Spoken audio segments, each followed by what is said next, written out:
this episode, which is a part of a series of episodes, I will be giving you suggestions on what to do and where to go in the astral plane.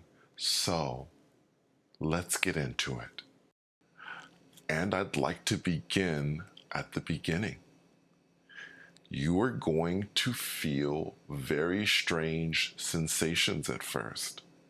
Now, if you have seen my video on the first time I ever left my body, you'll know that I felt a tingling sensation everywhere, all over. It was kind of like static electricity going everywhere through me, and that feeling increased. Some of you may feel different feelings that you've never felt before. And yes, you may hear voices. By the way, I have become so accustomed to hearing voices at this point that it doesn't faze me at all. A voice has never harmed me in any way, and I'm not afraid of voices. So that's perfectly fine. Those voices may actually be manifestations of thoughts that are out there floating around, or perhaps even they may be coming from your own thoughts. So that isn't something that scares me.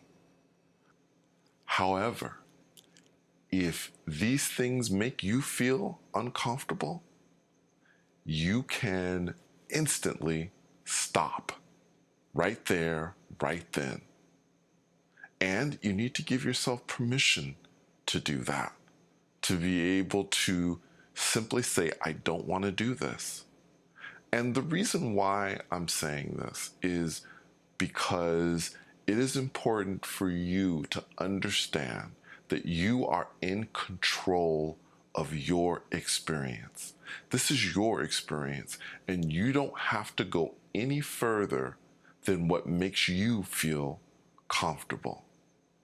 Now, it's interesting. I want to kind of give you a little bit of a story from the 3D world with me. I went to Australia and I went scuba diving in the Great Barrier Reef some years back.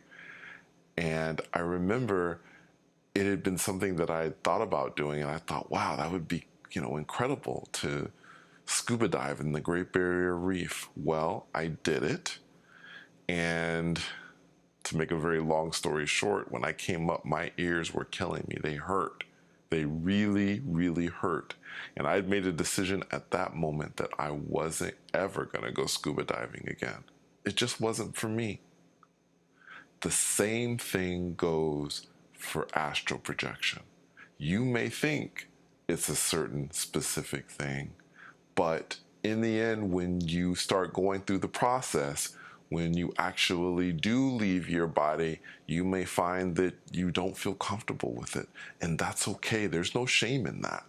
You are actually going from the 3D world to another dimension. And while there are people out there that can do that, there are other people that just don't feel comfortable doing it. So that's perfectly fine.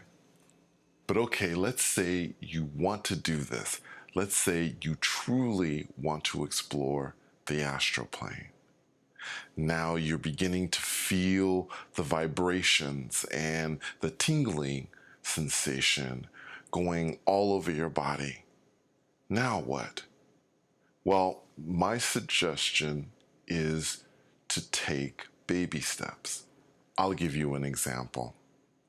Many of you that have watched my video on the first time that I did astral projection, you'll know that I panicked. I was quite terrified. Now, after this occurred, I decided to go really slowly with this whole thing. So what I would do is when I felt the vibrations coming on, when I felt that I was beginning to depart from my body, I wouldn't go all the way. I would reach out with my arm in spirit, and I would simply begin to caress the carpet to feel its texture. Now, by the way, I don't know if a lot of people realize this. at least in my experiences, when I reach out and touch something, I can feel its texture, right? It's not like it's like you touch it and it doesn't feel like anything. I can feel that something is a carpet or something is a wall or something is anything, glass or whatever. I can feel that. And so what I would do is I would extend my fingers, and once I extended them, I would press down so that my fingers and spirit would go through the carpet and the floor. And can I just tell you, it was a very strange sensation that I can in no way, I don't know if I could ever describe it doing that. It was really weird. I think in a way it was to kind of prove to myself that this was actually happening, that I could actually do this. And I did that quite a few times, I think.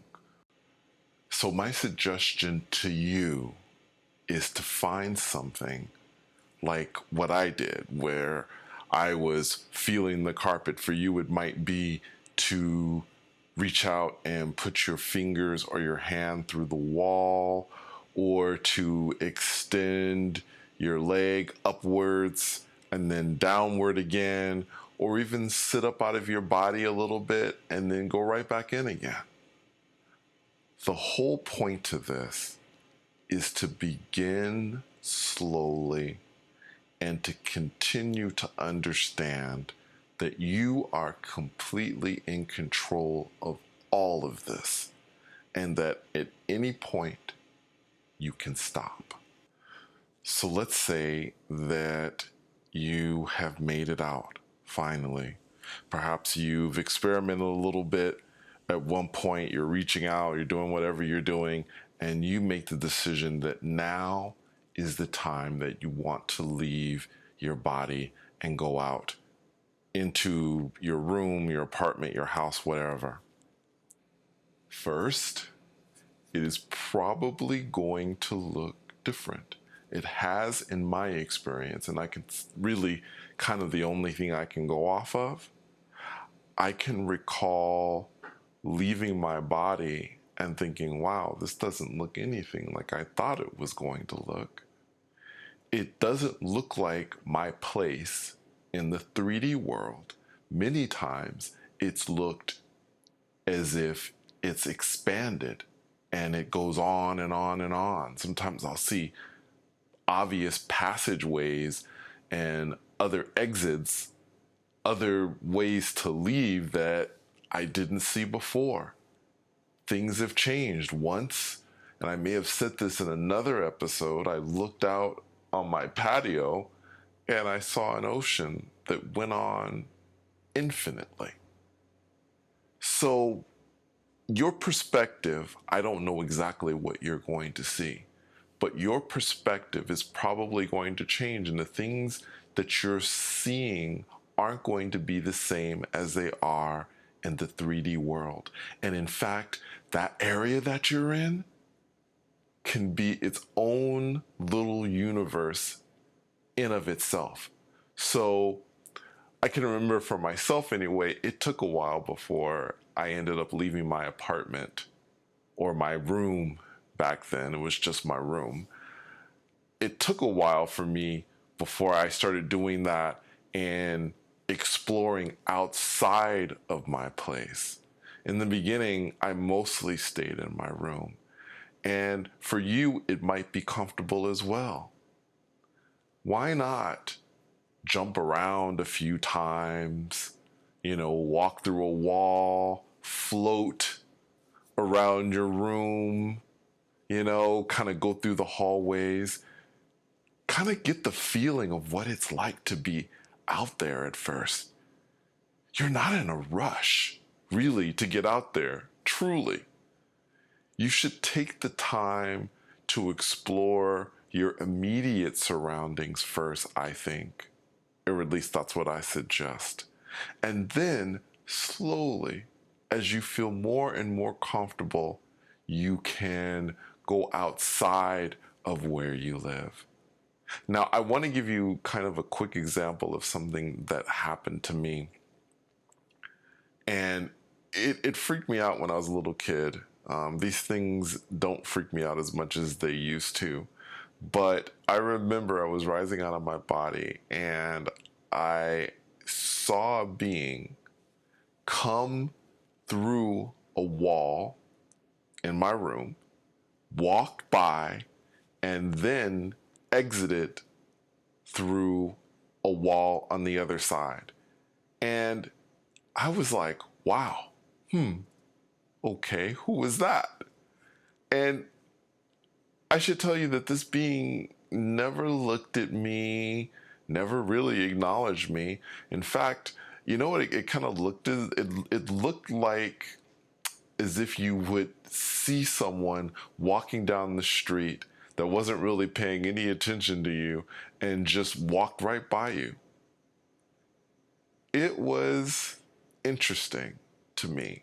Of course, I never saw that being again, but I kind of want to get you used to and accustomed to what you might see when you're out there in the beginning and the things that might freak you out depending on who you are.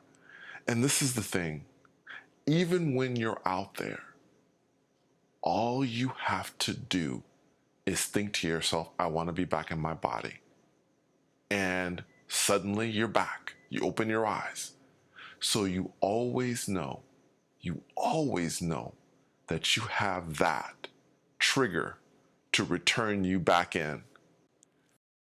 In part 2, I will be sharing my experiences of venturing outside of my room for the first time. And of course, things were never as I expected them to be. Anyway, thank you so much for going on another journey with me. And until next time, take care.